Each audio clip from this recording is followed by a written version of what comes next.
Next topic, I guess. Alright, next topic. Right. We're going with film. Film. Let's go with film. Right, so we're doing best, most disappointed, and surprise. Boom. Now, I have a funny feeling, because, let's admit, it's a shit year for films. Realistically, shit year for films? Pretty shit year for films? Pretty shit year for films. Basically, if I didn't drop my child, I'd probably take a dump all over this year for films. If you're not a superhero, you're not in it, basically. And it's funny enough, my number one choice for the best film of the year is a superhero film. Gotta guess Awow's probably gone the same. Deadpool.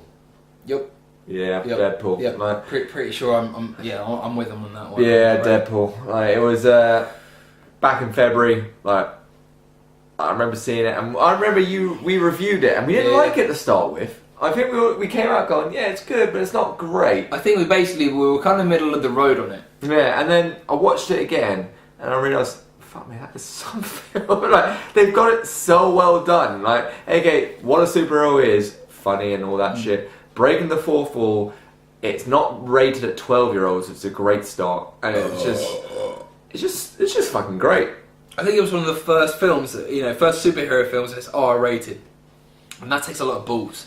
Because a lot of these films, they know their kind of like key demographic, which is kids, young teenagers. They know that a lot of these guys, obviously they read comic books, but you cannot ignore the massive market in like adults, not even just the young adults, but adults that read these things and they watch these kind of films. You can't ignore that, and a lot of these guys are going to be more in tune with the source material, aka the comic books and all that kind of stuff, than a lot of the young kids will these days. Because Deadpool's not a mainstream hero or anti-hero. He's not someone that a lot of people are going to know a lot about. So unless you kind of like know his backstory or you know a lot about him, which is going to be more tied to kind of like the kind of the older sort of crowd, you're not going to really kind of follow what he's doing. So the fact is they managed to make people really kind of like give a shit about this guy. And mainstream audiences too, because it's a funny film. It's a fucking funny film, and they had a very clever sort of like advertising campaign. It was very funny. It was very clever. There was a lot going on about this film before. The buzz around it beforehand, the buzz while it was being released. It was just. They were all over it, and you cannot deny the fact that this film was. They put a lot of effort into making this film a success, and it fucking paid off big time. Well, yeah, it did.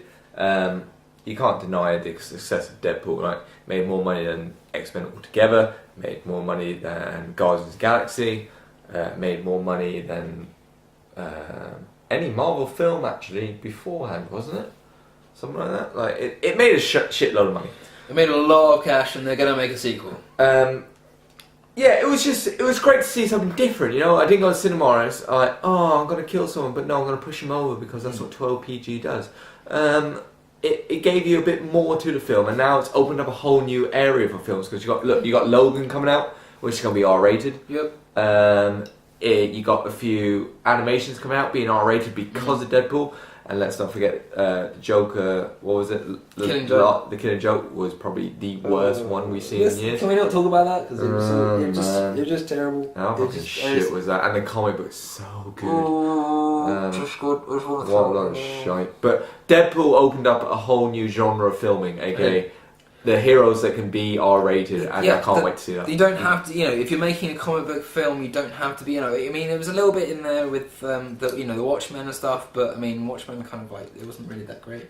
But you don't have to, if you're making a comic book, or a film with superheroes in it, especially mainstream superheroes, you don't have to be afraid to go for that R rating, because the audience is there. The audience is going to be there. I mean, because it just transcends, just like, your typical sort of like teenage sort of audience. You're talking about, people who have grown up with these characters. You're talking about going back to like what, 1930s, 1940s, for some of these characters.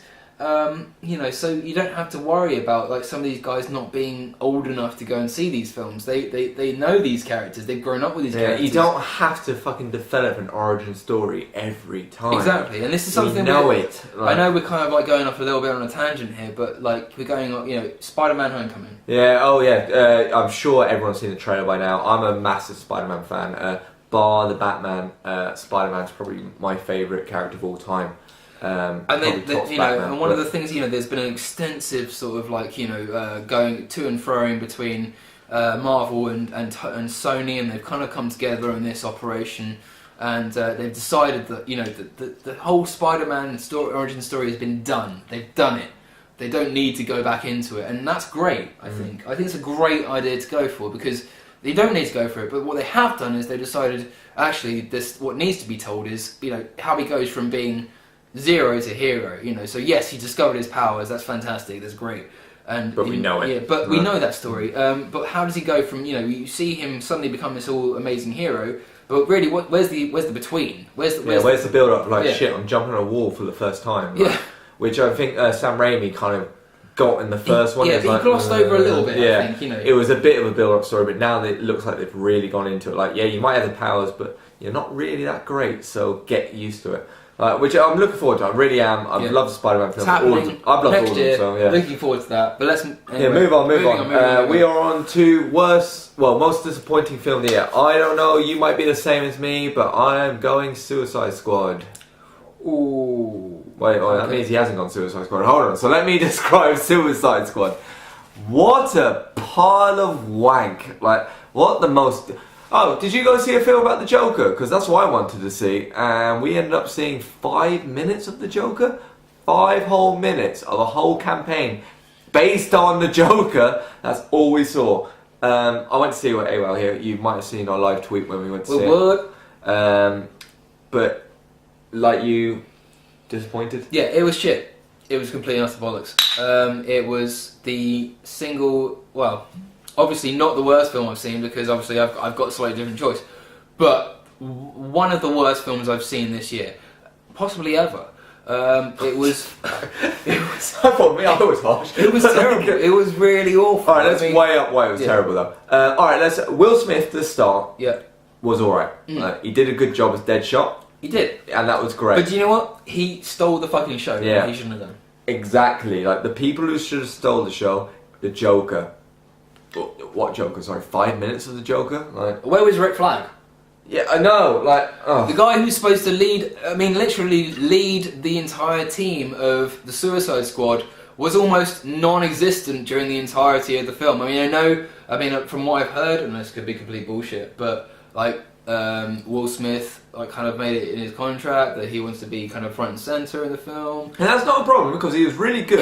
But at least put him in it. Yeah. But Rick Flag is supposed to be the chief, the El Capitano. You know what I'm saying? He's supposed to be the guy leading the force, and having Deadshot kind of take over the kind of role of leader in the whole team was a little bit less like, okay, what the fuck's going on, Rick?